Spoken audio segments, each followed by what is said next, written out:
For my 30th birthday, I scrolled on Instagram to see my family had surprised my sister with a trip to Paris.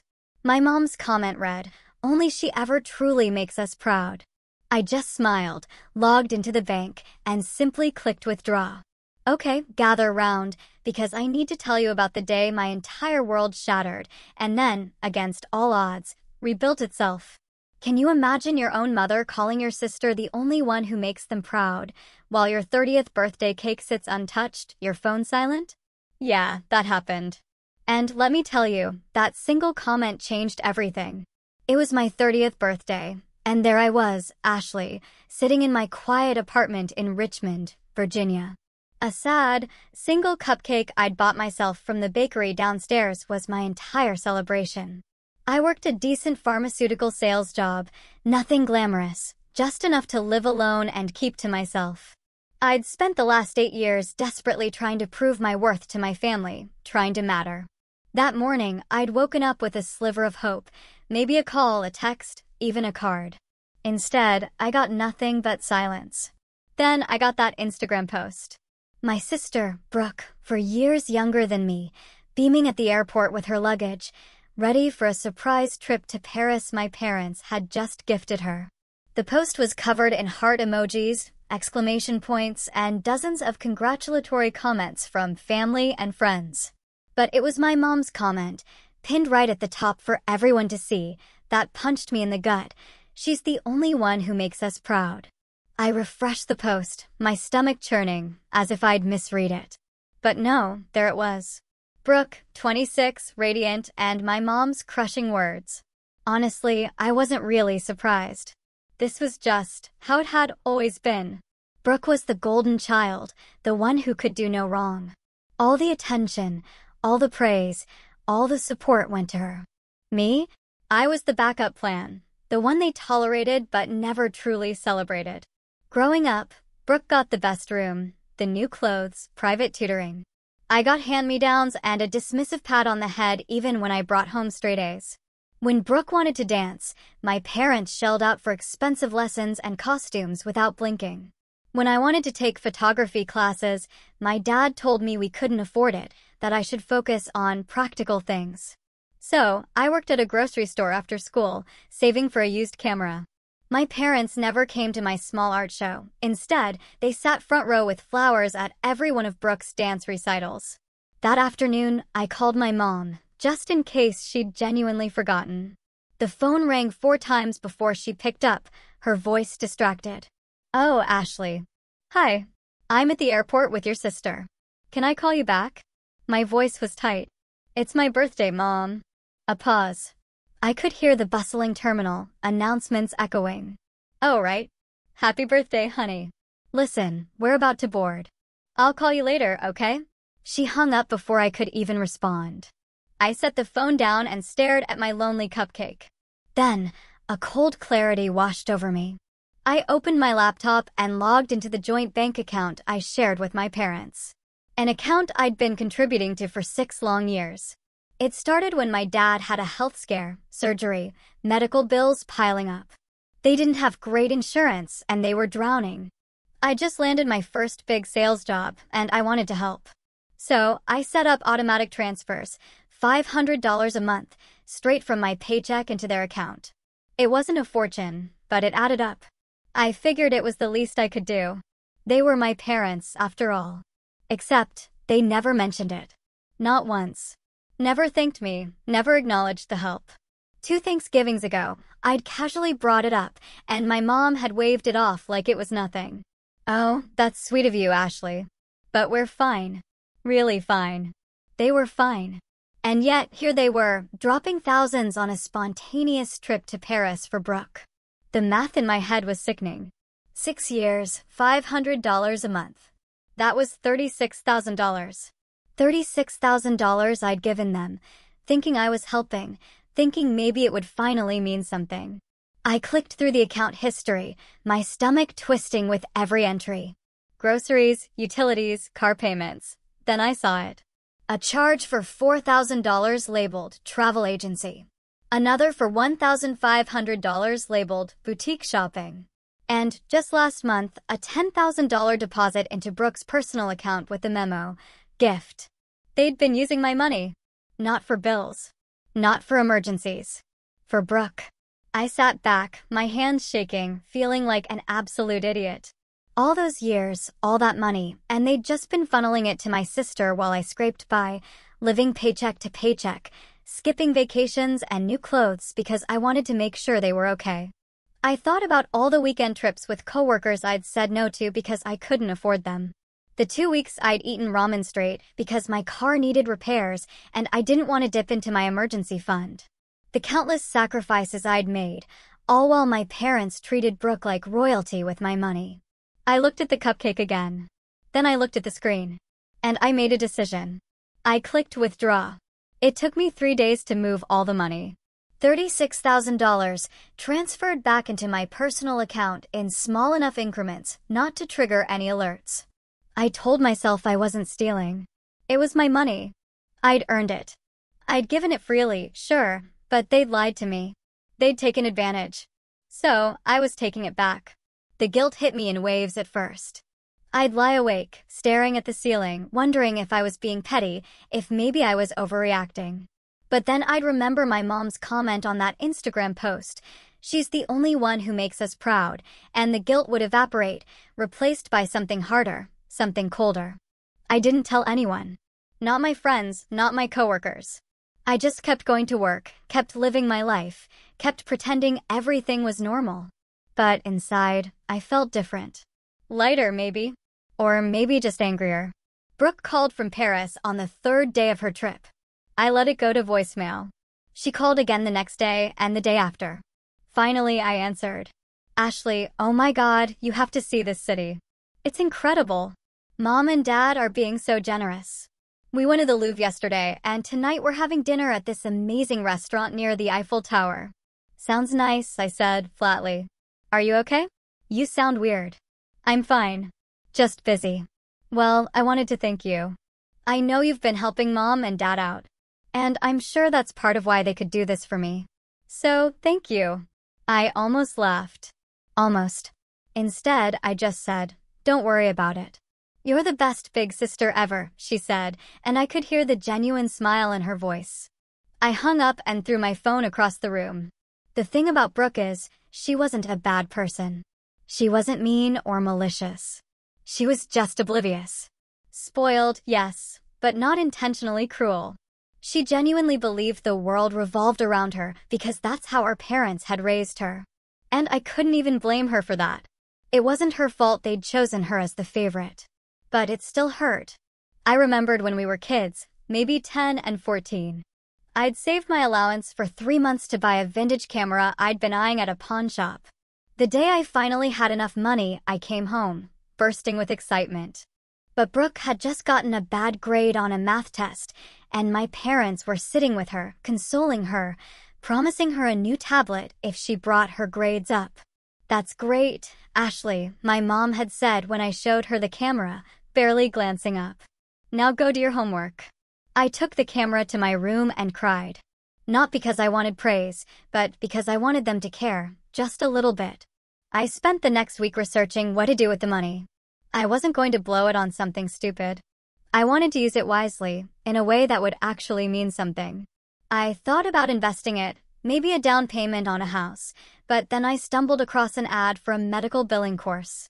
It was a 6-month program that would certify me to work in healthcare administration, something I'd always been interested in but never had the time or money to pursue. The program cost $8,000 upfront.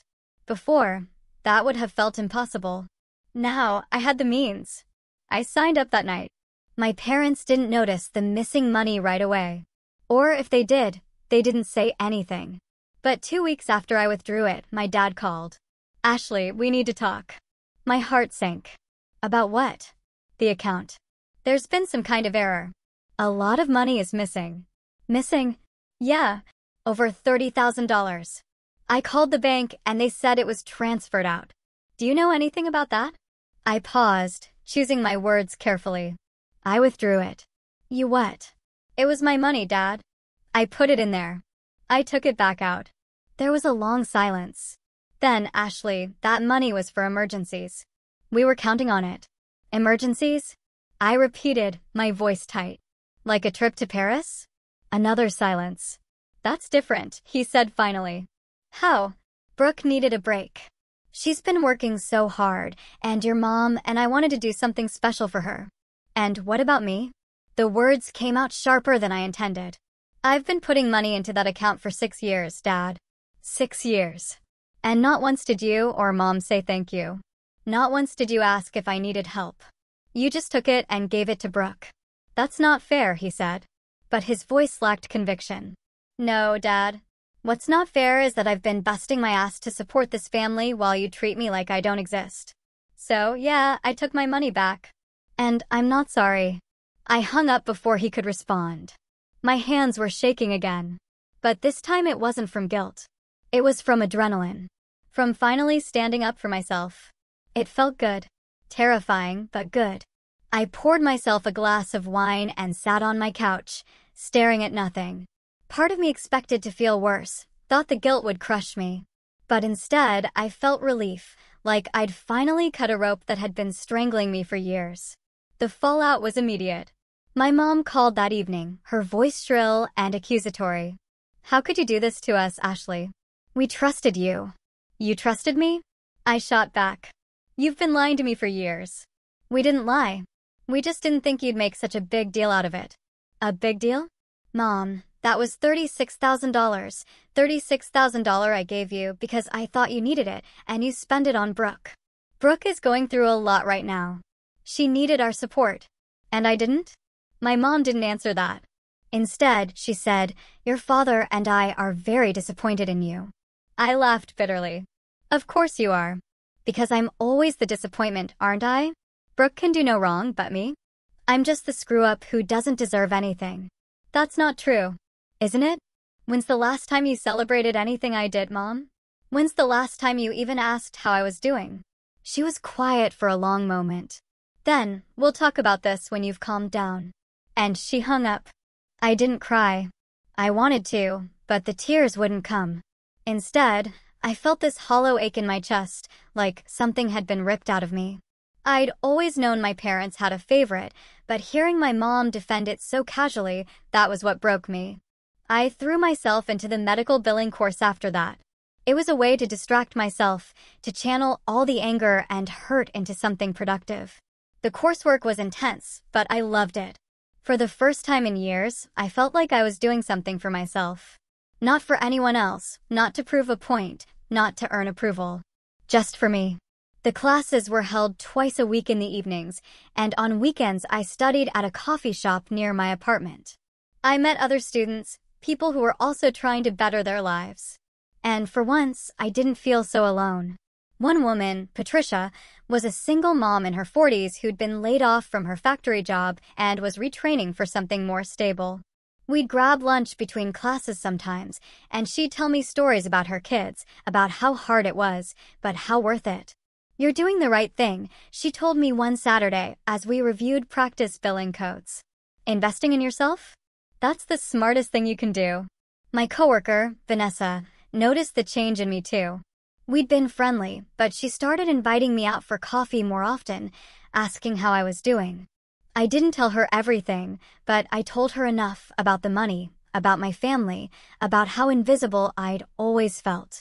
You did the right thing, she said one afternoon at a cafe. They were taking advantage of you. I keep telling myself that, I said, but part of me still feels guilty. Why? Because you stood up for yourself? Because they're your parents and Brooke is your sister? You're supposed to just forgive them, right? Vanessa shook her head. Forgiveness isn't the same as being a doormat, Ashley. You can love your family and still set boundaries. Her words stuck with me. I'd spent so long trying to earn my family's love that I'd forgotten I didn't have to. I could just walk away. But walking away was easier said than done. Brooke came back from Paris 3 weeks after my birthday and called me again. This time I answered. Ashley, what the hell is going on? Mom and Dad are furious with you. I'm sure they are. They said you took money out of their account. Is that true? It was my money, Brooke. But they needed it. No, they didn't. They used it to send you to Paris. She was quiet for a moment. Then I didn't know that. Of course you didn't. You never know anything, do you? You just get to coast through life while the rest of us pick up the pieces. That's not fair, she said, her voice small. Maybe not, but it's true. Ashley, I'm sorry. I didn't realize. It doesn't matter anymore, I interrupted. Just enjoy your life, Brooke. That's what you're good at. I hung up and blocked her number. That night, I looked at myself in the mirror for a long time. I didn't recognize the person staring back at me. She looked harder, angrier, but also stronger. I thought about my mom's Instagram comment. She's the only one who makes us proud. And I realized something. I didn't need them to be proud of me. I just needed to be proud of myself. And for the first time in my life, I was. I scrolled through photos from the past few years, pictures of me at work events, dinners with friends, solo trips I'd taken when I could scrape together enough money. In every single one, I was smiling, but the smile never quite reached my eyes. I looked tired, defeated. I took a selfie right then, standing in my bathroom in sweatpants with messy hair. And I smiled a real smile, because I'd finally done something for me. I posted it on my own Instagram with a simple caption. 30 and thriving. I didn't tag anyone. I didn't need to. This wasn't for them. It was for me. A month passed before my parents reached out again. I'd blocked Brooke's number, but my mom found another way to contact me, through email. The subject line read, "We need to talk about this situation." I almost deleted it without reading. Almost. But curiosity got the better of me, so I opened it. "Ashley, your father and I have been discussing your recent behavior, and we think you owe us an explanation. Taking that money was extremely selfish, especially when you knew we had plans. Brooke has been very upset by all of this, and frankly, so have we. We raised you better than this. We expect you to return the money immediately and apologize to your sister for ruining her trip experience. She's been crying every day since she found out what you did.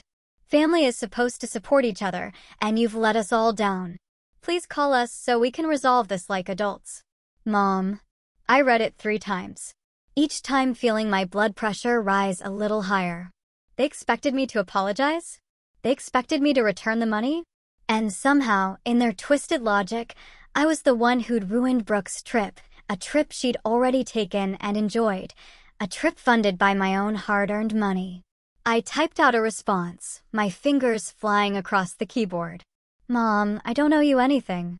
Not an explanation, not an apology, and certainly not that money.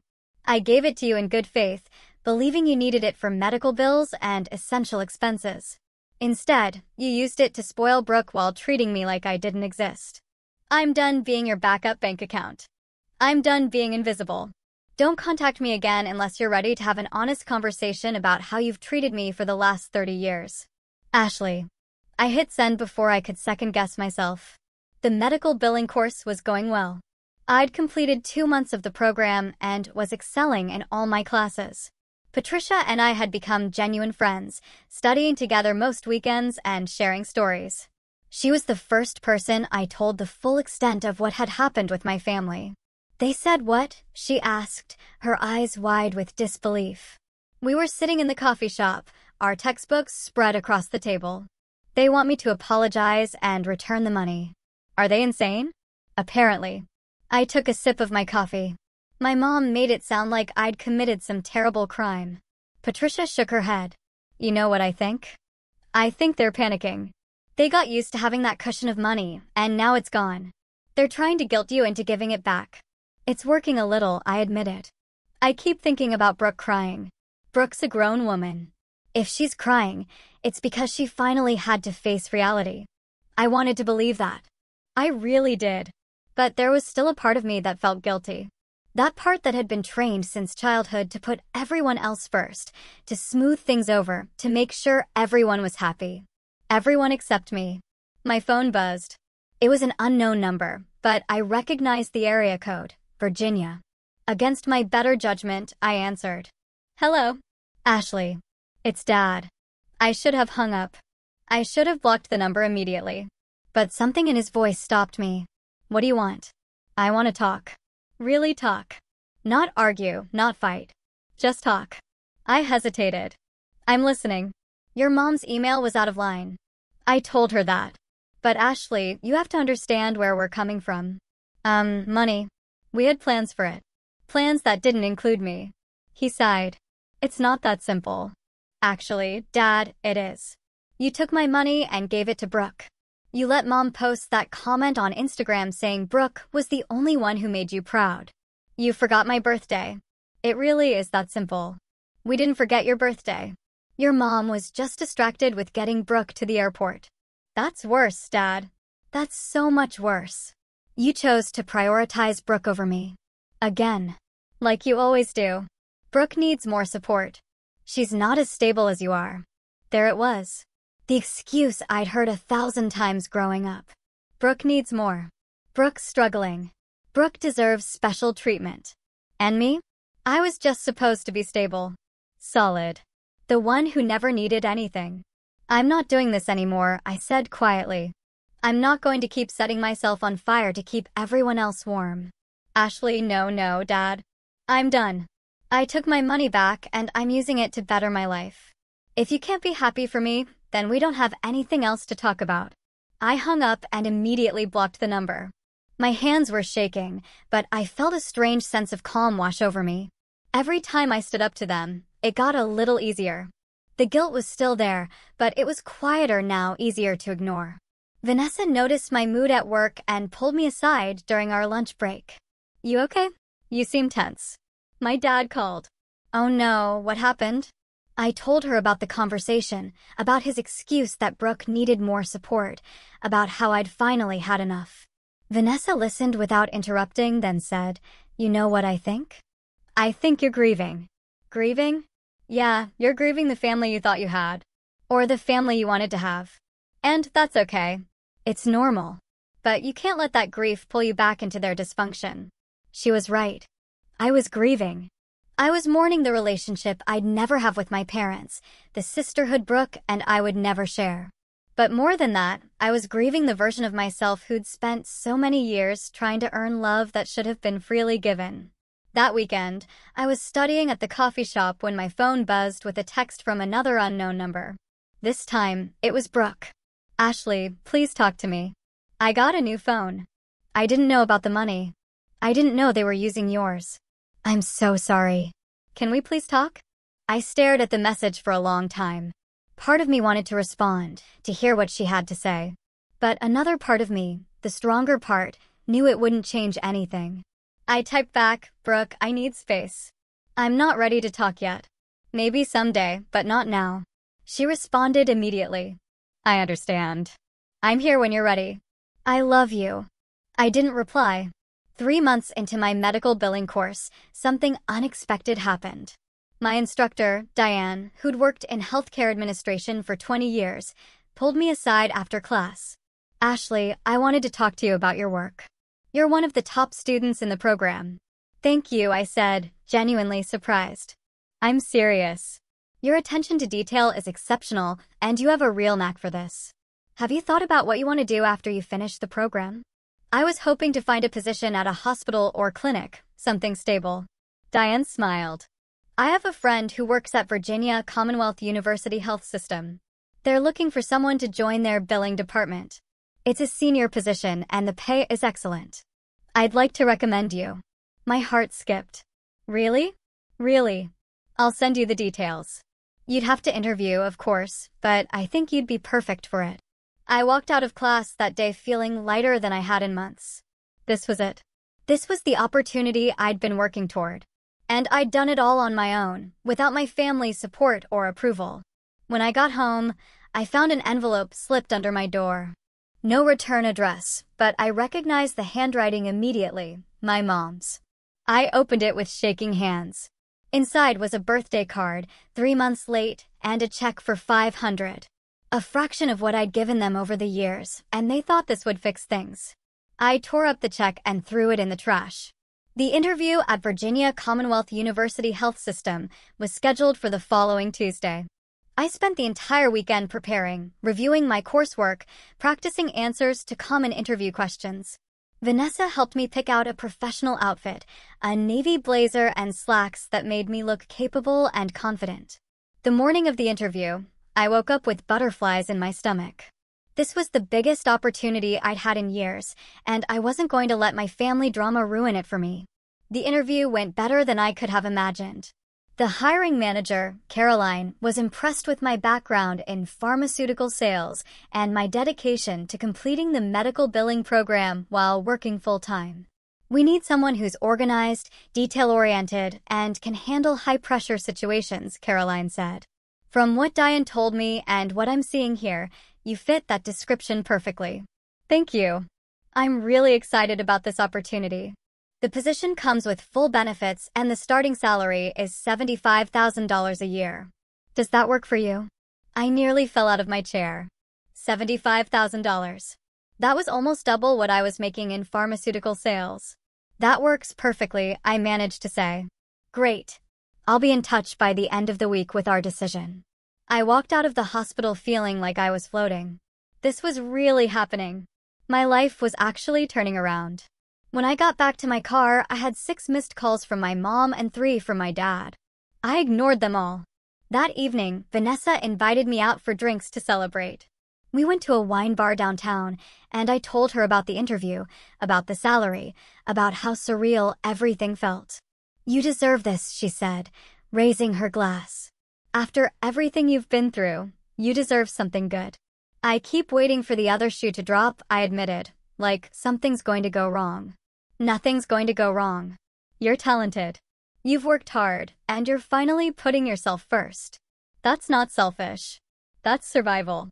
We talked for hours, and for the first time in months, I felt genuinely happy. Not just relieved or vindicated, but actually, truly happy. When I got home that night, there was another email from my mom. This one had the subject line emergency. My stomach dropped. Despite everything, they were still my parents. If something was really wrong, I needed to know. I opened the email. Ashley, we need to talk immediately. Your father lost his job last week, and we're in serious financial trouble. We need that money back. This isn't a request. This is a genuine emergency. We could lose the house. Please call us as soon as you get this. Mom. I read it twice, my happiness from the evening draining away. My dad had lost his job. They might lose the house. And somehow, this was my responsibility. Except it wasn't. I'd given them $36,000 over 6 years. They'd used it for luxury trips and gifts for Brooke instead of saving it for actual emergencies. This was the consequence of their choices, not mine. But the guilt was crushing. They were my parents. No matter how badly they treated me, did I really want them to lose their home? I called Vanessa. They're saying it's an emergency, I told her. My dad lost his job. They might lose the house. Ashley, listen to me very carefully. This is not your problem. But what if they're telling the truth? What if they really are in trouble? Then they need to figure it out like adults. They can downsize. They can get new jobs. They can ask Brooke for help. You are not their safety net. You gave them $36,000 and they wasted it. If they're in financial trouble now, that's on them. I know you're right. I know that, but no buts. You're about to start an amazing new job. You're building a life for yourself. Don't let them drag you back down. I took a deep breath. You're right. You're absolutely right. After I hung up with Vanessa, I replied to my mom's email. Mom, I'm sorry to hear about Dad's job, but I can't help you financially. I gave you $36,000 over the years, and you chose to spend it on things that weren't emergencies. I have my own life to worry about now. I suggest you talk to Brooke about helping out, since she's the one you've always prioritized. Best of luck, Ashley. I hit send and turned off my phone. 3 days later, I got the call from Caroline. I'd gotten the job. I started crying right there in my living room. Happy tears. Relieved tears. Tears for everything I'd been through to get to this moment. I'd done it. I'd actually done it. I called Patricia first to tell her the news. She screamed so loud I had to pull the phone away from my ear. I'm so proud of you, she said. This is just the beginning, Ashley. You're going to do amazing things. Then I called Vanessa, who insisted we go out to celebrate properly. We went to a nice restaurant, not too fancy, but nicer than anywhere I'd been in years. I ordered the most expensive thing on the menu and didn't feel guilty about it. To new beginnings, Vanessa said, raising her glass. To new beginnings, I echoed. My start date at the hospital was in 3 weeks. I gave my notice at the pharmaceutical company, and my boss was understanding, even congratulatory. The medical billing course was winding down, and I'd finished with top marks. Everything was finally falling into place. Then Brooke showed up at my apartment. I was coming home from the grocery store when I saw her sitting on the steps outside my building. She looked different, thinner, tired. Her usual polished appearance was gone, replaced by something more subdued. "What are you doing here?" I asked, not unkindly, but not warmly either. "I needed to see you. To apologize in person." "Brooke, I told you I need space." "I know, but please, just give me 5 minutes. That's all I'm asking." I hesitated, then unlocked the door. 5 minutes. We went up to my apartment, and I set the groceries on the counter. Brooke stood awkwardly in my living room, looking around like she'd never been there before. She hadn't. I'd never invited her. "Ashley, I didn't know," she started. "I swear I didn't know they were using your money. When I found out, I confronted them.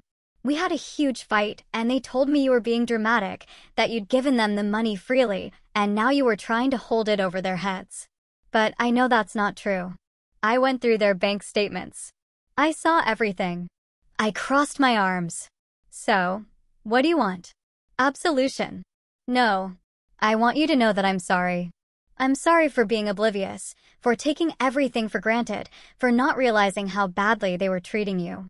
You're my sister, and I should have noticed." Her voice cracked on the last word, and I saw tears forming in her eyes. "Brooke, you were just being who they taught you to be. I don't blame you for that.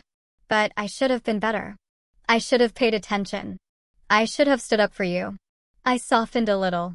"Yeah, you should have. I told them I'm not taking any more money from them until they apologize to you. And I meant it." That surprised me. "You did." "I did.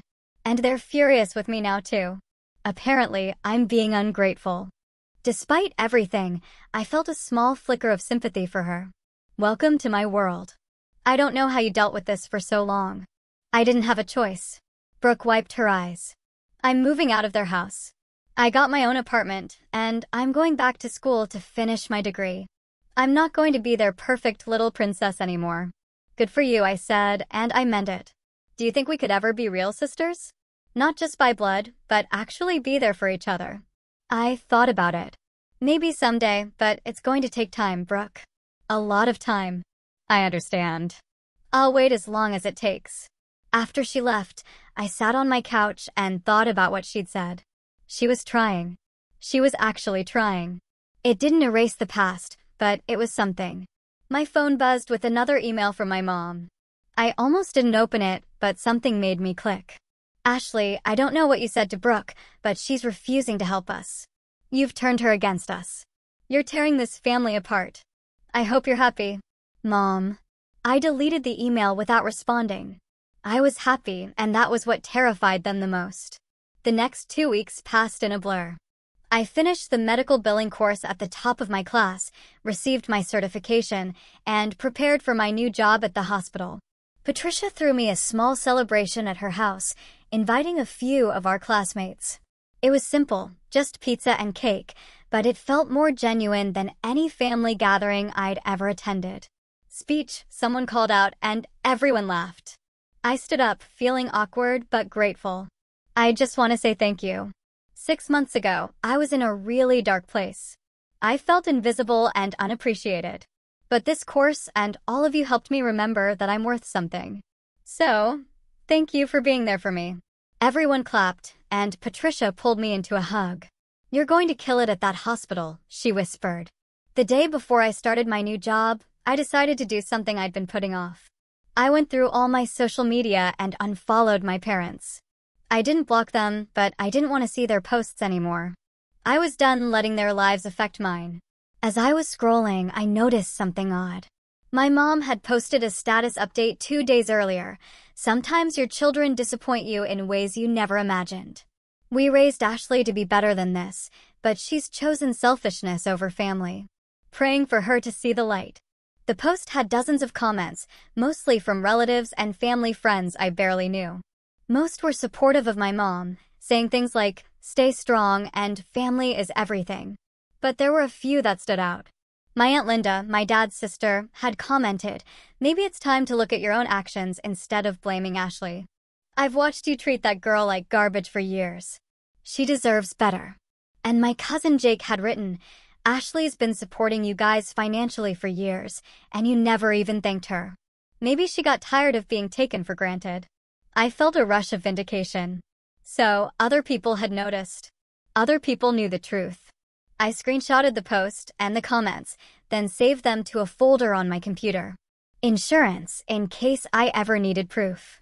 My first day at Virginia Commonwealth University Health System was nerve-wracking, but exhilarating. Caroline showed me around, introduced me to the team, and gave me a thorough overview of my responsibilities. The department was busy but organized, and everyone seemed genuinely welcoming. "You'll do great," Caroline said as she left me at my new desk. "If you need anything, just ask." I spent the first week learning the systems, getting familiar with the processes, and meeting with different departments to understand how everything connected. It was a lot to absorb, but I loved every minute of it. This was real. This was mine, and nobody could take it away from me. At the end of my first week, Caroline called me into her office. "I wanted to check in and see how you're adjusting." "It's been amazing," I said. "Honestly, thank you again for this opportunity. You've earned it. I've been getting great feedback from the team. You're catching on fast. I'm trying my best. I can tell. And I wanted you to know that there's room for growth here. If you continue performing at this level, I could see you moving into a management position within a year or two." Management within a year or two. I could barely process it. "That would be incredible," I managed to say. "Just keep doing what you're doing." I left her office feeling like I was walking on air. That weekend, I finally responded to Brooke's last text. I invited her to lunch at a casual cafe near my apartment. Nothing fancy, nothing emotionally charged, just two sisters trying to figure out if they could salvage something from the wreckage of their family. She showed up looking nervous, clutching her purse like a lifeline. "Thanks for agreeing to meet," she said as we sat down. I figured it was time. We ordered sandwiches and made small talk for a while. Her new apartment, her plans to go back to school, my new job. It felt stilted and awkward, but it was a start. "I talked to Mom and Dad again," she said eventually. "They're still refusing to take responsibility. They think you're being vindictive." "Of course they do." I told them I wasn't going to be part of their games anymore. That if they wanted a relationship with me, they needed to grow up and apologize to you. How'd that go? About as well as you'd expect. Mom hung up on me. Dad called me an ungrateful brat. I felt a pang of sympathy for her. "I'm sorry. Don't be. You were right about everything. I was so blind, Ashley. I took everything for granted. And I let them turn me into this spoiled, oblivious person. I don't want to be that anymore. Change takes time. I know. But I'm willing to put in the work if you'll let me." I looked at her, really looked at her, and saw something I hadn't seen before. Sincerity, remorse, a genuine desire to be better. "Okay," I said finally, "but we're starting from scratch. No expectations, no pressure, just two people trying to be sisters. I can live with that." We finished lunch and parted ways with an awkward but genuine hug. It wasn't forgiveness, not yet. But it was a beginning. That night, I got a notification on my phone. My mom had tagged me in a Facebook post. Against my better judgment, I clicked on it. The post was a long, rambling message about family values, respect, and how children owe their parents everything. And at the end, she'd written, "Ashley, if you're reading this, know that your father and I are heartbroken by your actions. We're praying you'll come back to us before it's too late." The comments were a mix of support for my parents and questions about what had happened. Some relatives were asking me directly what was going on. I could have ignored it. I probably should have ignored it, but something inside me snapped. I commented on the post, "Mom, I gave you $36,000 over 6 years to help with medical bills and expenses. You used it to fund luxury trips and gifts for Brooke while ignoring me completely. You forgot my birthday. You publicly stated that Brooke was the only child who made you proud. And now you're trying to guilt me into giving you more money? I'm done being your ATM. If you want a relationship with me, start by apologizing and taking responsibility for your actions. Ashley. I hit post before I could second-guess myself. Within minutes, the comments started pouring in. Some relatives were shocked, others were supportive. My Aunt Linda commented, "Finally, someone said it." And my mom responded with, "This is a private family matter. How dare you air our business publicly?" I replied, "You made it public when you tagged me. I'm just telling my side of the story." Then I logged off and blocked both my parents on all social media. My hands were shaking, but I felt lighter than I had in years. I'd finally told the truth. I'd finally stood up for myself in a way that couldn't be ignored or dismissed. And I was done apologizing for it. The Facebook post exploded overnight. By the time I woke up the next morning, there were over 200 comments and countless shares. My phone was flooded with messages from relatives I hadn't spoken to in years. Some supportive, others demanding explanations. My Aunt Linda called me at 7 a.m. "Ashley, honey, are you okay?" "I'm fine. Better than fine, actually. I just saw what you posted." I had no idea it was that bad. Most people didn't. They were good at hiding it. "Well, the truth is out now. Your Uncle Tom and I have been talking, and we want you to know we're on your side. What your parents did was inexcusable." "Thank you. That means a lot. And between you and me, your mother is losing her mind. She's been calling everyone in the family, trying to get them to side with her. It's not going well for her." I felt a small surge of satisfaction. Good. After I hung up with Linda, I checked my email. There were 3 messages from my mom, each more desperate than the last. The first was angry, accusing me of betrayal and slander. The second was manipulative, talking about how hurt she and my dad were. The third was almost pleading, asking me to delete the post and call her. I deleted all 3 without responding. At work that Monday, I threw myself into my new role. The hospital billing department was complex and demanding, but I loved the challenge. Caroline had given me several high-priority accounts to manage, and I was determined to prove I belonged there. During lunch, Vanessa called. "So, I saw your Facebook post. You and everyone else. Are you okay?" That took guts. I'm tired of hiding their dysfunction. If they wanted privacy, they shouldn't have aired their grievances publicly first. Fair point. How are they taking it? Not well, from what I hear. But that's not my problem anymore. Good for you. Seriously, I'm proud of you. That afternoon, I got a call from an unknown number. I almost didn't answer, but something told me I should. "Hello. Ashley. It's your dad." I tensed. "How did you get this number?" "I asked your cousin Jake. Please don't hang up." I said nothing, waiting. "Your mother is beside herself. That Facebook post.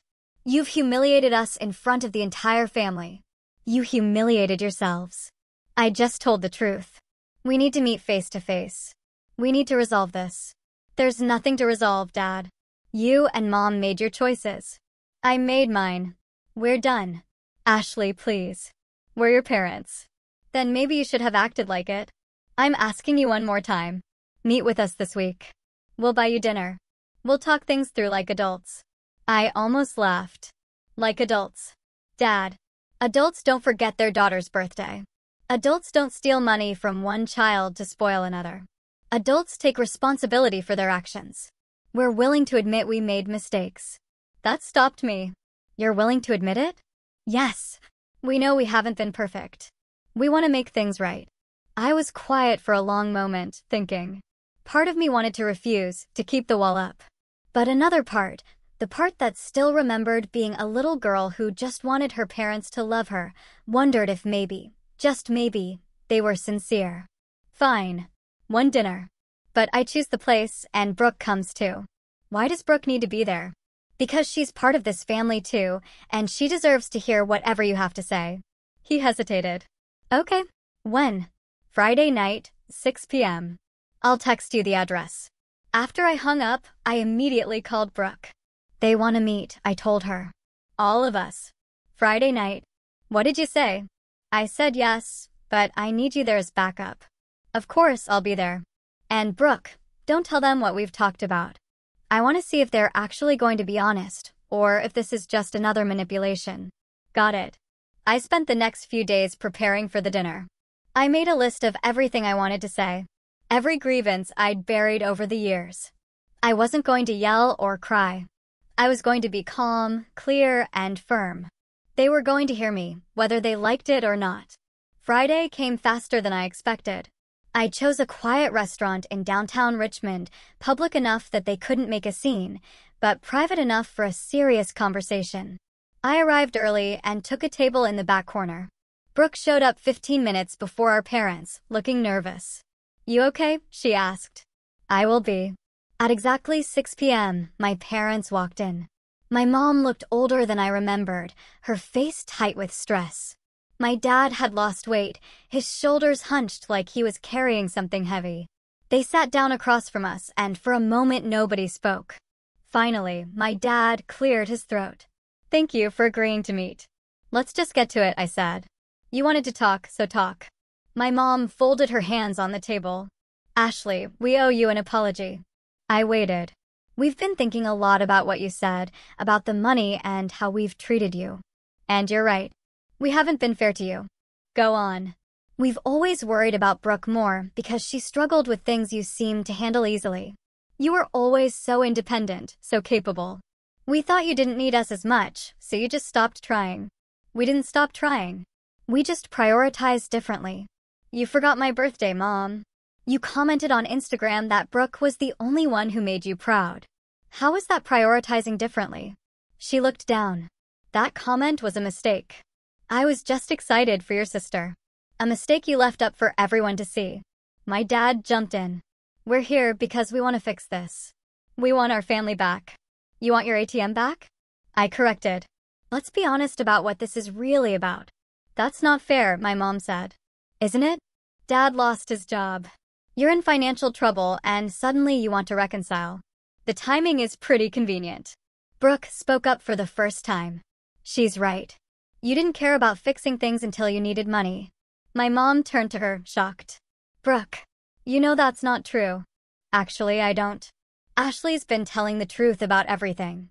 I went through the bank statements. I saw where all her money went. And I've been thinking about how differently you treated us growing up. She's not making this up. We gave you both everything we could," my dad insisted. "No," I said firmly. "You gave Brooke everything. You gave me leftovers and criticism." The table fell silent. Finally, my mom's facade cracked. "What do you want from us, Ashley? You want us to grovel, to beg? We're here. We're apologizing. What more do you want?" "I want you to mean it." "We do mean it." "Then prove it. Tell me one thing you're proud of me for. One accomplishment you celebrated. One time you put my needs first." She opened her mouth, then closed it. She couldn't think of anything. The realization hit me like a punch to the gut. They really couldn't think of a single thing. "That's what I thought," I said quietly. My dad leaned forward, his voice strained. "Ashley, you're being unreasonable. We're trying here." "No, you're trying to manipulate me into feeling guilty, so I'll give you more money." "There's a difference." "That's not what this is about," my mom protested. "Then what is it about?" "Because from where I'm sitting, this looks like a last-ditch effort to get back into my good graces so you can use me again." Brooke reached over and squeezed my hand under the table. The gesture gave me strength. "Let me make something very clear," I continued. "I'm not giving you any more money. Not now. Not ever. I spent 6 years supporting you, and you used me. That's done." My mom's eyes filled with tears. "We're going to lose the house, Ashley. Is that what you want? To see your parents homeless." "You're not going to be homeless. You have options. You can downsize. You can get jobs. You can ask Brooke for help, since she's apparently the only daughter you care about." "I already told them no," Brooke said quietly. "I'm not enabling this anymore either."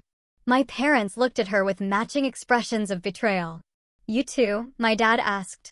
"We raised you better than this." "No, you raised me to be selfish and entitled." "Ashley's helping me see that." My mom pushed back from the table, her voice rising. "This is ridiculous. We've apologized. We've admitted we made mistakes. What more do you want? I want you to understand why what you did was wrong. I want you to acknowledge that you hurt me. Not just say sorry because you think it's what I want to hear." "Fine. You want specifics? We're sorry we forgot your birthday. We're sorry we didn't celebrate your achievements. We're sorry we used your money. Is that what you wanted to hear? Say it like you mean it. My mom's face hardened. I've said all I'm going to say. If that's not good enough for you, then I guess we're done here. She stood up, grabbing her purse.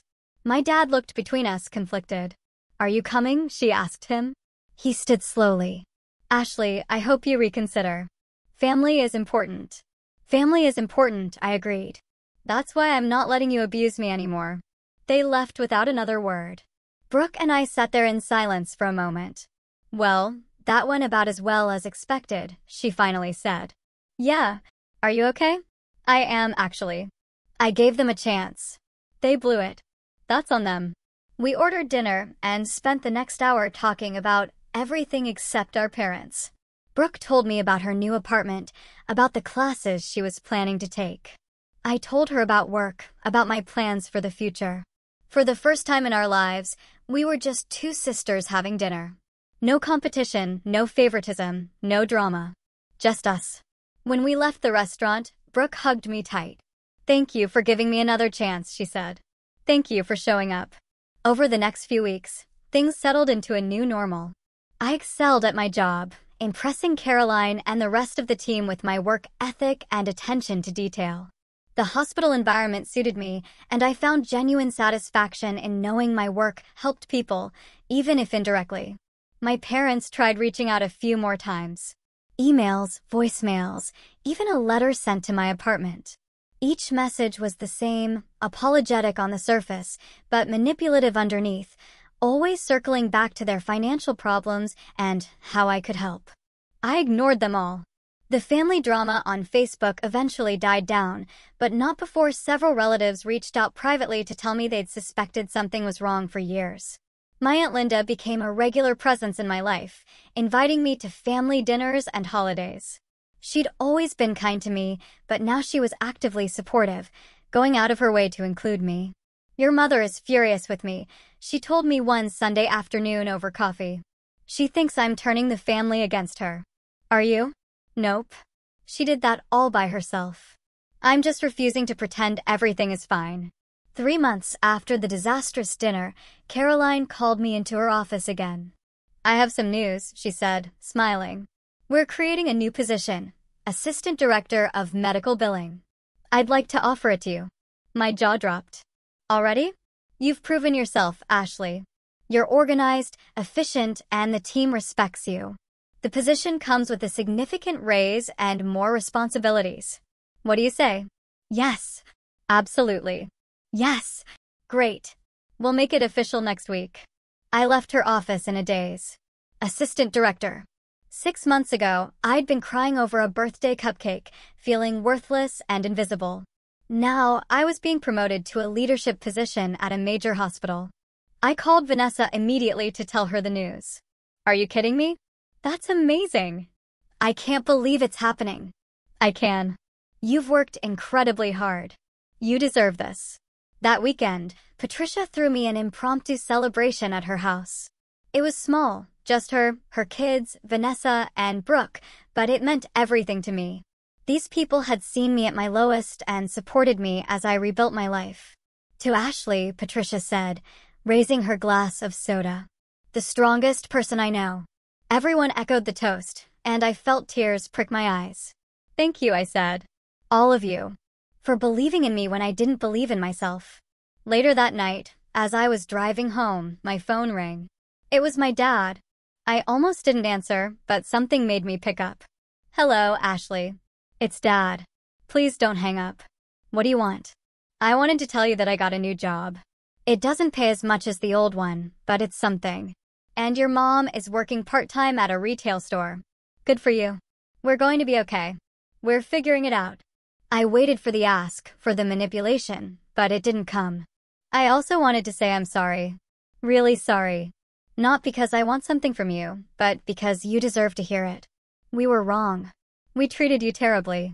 And there's no excuse for that. I pulled over, my hands shaking. Your mother isn't ready to admit it yet, but I am. You were right about everything. We took you for granted. We played favorites. We used you. And I'm sorry. Tears streamed down my face. This was what I'd wanted to hear for 30 years. "Thank you," I managed to say. "I don't expect you to forgive me. I don't even expect you to want a relationship with me. I just needed you to know that I see what we did, and I'm ashamed of it." We talked for another 20 minutes. He didn't ask for money, didn't try to guilt me into anything. He just talked, and I listened. And for the first time in my life, I felt like my dad actually saw me. When we hung up, I sat in my car for a long time, processing. It wasn't forgiveness. Not yet. But it was a start. The following months brought changes I never could have imagined. My new role as assistant director kept me busy, but fulfilled. I implemented new systems that streamlined the billing process, saving the hospital thousands of dollars and improving patient satisfaction. Caroline praised my work in department meetings, and other directors started seeking my input. Brooke and I grew closer, meeting for dinner once a week and texting regularly. She'd enrolled in community college and was working toward a business degree. She'd also started seeing a therapist to work through the family dynamics that had shaped her. "My therapist says I was conditioned to see myself as superior," she told me one evening. And that recognizing that is the first step to changing. How's that going? It's hard. Really hard. I keep catching myself expecting special treatment, and then I have to remind myself that's not normal. The fact that you're trying means something. My relationship with my dad slowly improved. We talked on the phone every few weeks, brief conversations where he'd update me on his job and ask about mine. My mom still hadn't apologized, and I'd accepted that she probably never would. Some people aren't capable of that kind of self-reflection. 6 months into my new position, I attended a healthcare administration conference in Washington, working with professionals from across the country. During a session on billing innovations, I met a woman named Grace, who ran a consulting firm that helped hospitals optimize their billing departments. "You have some really interesting ideas," she said after my presentation. "Have you ever thought about consulting?" "Not really. I'm happy where I am." "Well, if you ever change your mind, here's my card. We're always looking for talented people." I pocketed the card, not thinking much of it at the time. That Christmas, I spent the holiday with Aunt Linda's family. It was the first Christmas in years where I felt genuinely welcomed and valued. Brooke came too, and we exchanged gifts and laughed and ate too much food. My parents called on Christmas morning. My dad wished me a Merry Christmas, and I could hear my mom in the background, though she didn't get on the phone. "How's your day going?" he asked. "It's good. Really good." "I'm glad. You deserve it." After we hung up, I didn't feel sad or angry. I just felt at peace. The new year brought more opportunities. Caroline approached me about pursuing a master's degree in healthcare administration, with the hospital willing to pay for most of it. I enrolled in an online program, excited about the chance to further my education. Vanessa got engaged to her long-term boyfriend, and she asked me to be a bridesmaid. Patricia's daughter graduated from high school and decided to pursue nursing, inspired by the stories her mom and I had shared about healthcare work. My life was full in ways I never thought possible. One Saturday afternoon in March, I was cleaning my apartment when I found the old birthday card my parents had sent, the one with the $500 check I'd torn up. I'd kept the pieces in a drawer, though I wasn't sure why. I looked at them for a long moment, then threw them in the trash. I didn't need their money. I didn't need their approval. I had built a life I was proud of, surrounded by people who actually valued me. That evening, I got a message from Brooke. "Just wanted to say, I'm proud of you for everything." I smiled and typed back, "Proud of you too." A few days later, my mom finally broke her silence. She sent an email with no subject line. "Ashley, I've been doing a lot of thinking. Your father tells me you're doing well, and I'm glad. I'm not good at apologies, and I don't know if I ever will be, but I want you to know that I do see you now. I see what we did, how we hurt you. I don't expect you to forgive me. I just wanted you to know that I'm trying to be better. Maybe one day we can talk." Mom. It wasn't the groveling apology I'd once fantasized about. It wasn't even a particularly good apology. But it was something. I wrote back, "Thank you for saying that. I'm not ready to have a relationship yet, but maybe someday. I hope you and Dad are doing okay." She responded, "We are, and I hope you are too." That was enough for now. As spring turned to summer, my life continued to flourish. The hospital promoted me again, this time to Director of Revenue Operations, overseeing multiple departments. My salary had nearly tripled from what I'd been making in pharmaceutical sales, and I'd started looking at houses to buy. My parents struggled for a while after my dad's job loss, eventually selling their large house and moving into a smaller condo. They both worked now, living within their means for the first time in years. According to Brooke, they talked about me sometimes, expressing regret for how they'd treated me, though my mom still struggled to say it directly to me. Brooke graduated from community college with honors and transferred to a 4-year university. She'd found her own path, independent of our parents' expectations, and I was genuinely proud of her. The family members who'd sided with my parents quietly reached out. Over time, some apologizing, others just trying to rebuild bridges. I was selective about who I let back in, choosing relationships that felt authentic rather than obligatory. Aunt Linda remained a constant presence, and through her, I connected with other relatives who'd always been kind but distant. I discovered cousins who'd had similar experiences with family favoritism, and we bonded over shared stories. One year after that fateful birthday, I celebrated turning 31 with a party at my new townhouse. Vanessa, Patricia, Brooke, Aunt Linda, and several colleagues from the hospital came. We ate good food, drank wine, and I felt genuinely celebrated for the first time in my life. As everyone sang happy birthday, I looked around at these people who had become my chosen family. And I felt overwhelmed with gratitude, not for the struggle I'd endured, but for the strength I'd found within myself to fight back. My parents never regained their financial stability to the level they'd enjoyed before. My dad's new job paid considerably less, and my mom's retail position was part-time with no benefits. They lived modestly, something they'd never had to do when they had access to my money. The lavish trips and expensive gifts for Brooke became impossible. And according to my sister, they'd had to learn to budget for the first time in decades. Brooke told me our mom complained constantly about having to clip coupons and shop sales, though she never acknowledged that she'd once had a comfortable cushion thanks to my contributions. My dad seemed to have genuinely changed, accepting responsibility for their situation. But my mom continued to make subtle comments to relatives about how difficult things were, always with an undertone suggesting I could have prevented their struggles if I'd just been less selfish. The extended family, however, saw through the manipulation now, and most had stopped enabling her narrative. Looking back at everything that happened, I realized that withdrawing that money wasn't revenge. It was self-preservation. I'd spent so many years trying to earn love that should have been freely given. Trying to prove my worth to people who'd already decided I wasn't enough. Taking back what was mine wasn't about hurting them. It was about finally choosing myself. And in doing so, I discovered something more valuable than any amount of money could buy, the unshakable knowledge that I was enough, that I'd always been enough, and that I didn't need anyone's approval to prove it. Sometimes the best revenge isn't revenge at all. It's simply living well and refusing to let anyone dim your light ever again. So tell me, have you ever faced a moment where you had to choose yourself over toxic family dynamics, even when it felt incredibly difficult?